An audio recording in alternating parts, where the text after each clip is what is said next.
Aluminiumschalldämpfer sind zwar leicht, halten den hohen Belastungen im Schießkino aber nicht stand. Schalldämpfer aus Stahl sind hoch belastbar, aber auch sehr schwer.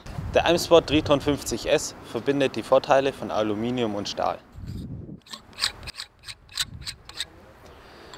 Außen leichtes Aluminium und innen hoch belastbarer Edelstahl. Und ob der Triton hält, was er verspricht, testen wir heute im MSZU.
Also der Schalldämpfer hat den Belastungstest bestanden und jetzt schauen wir mal, ob die Präzision noch stimmt.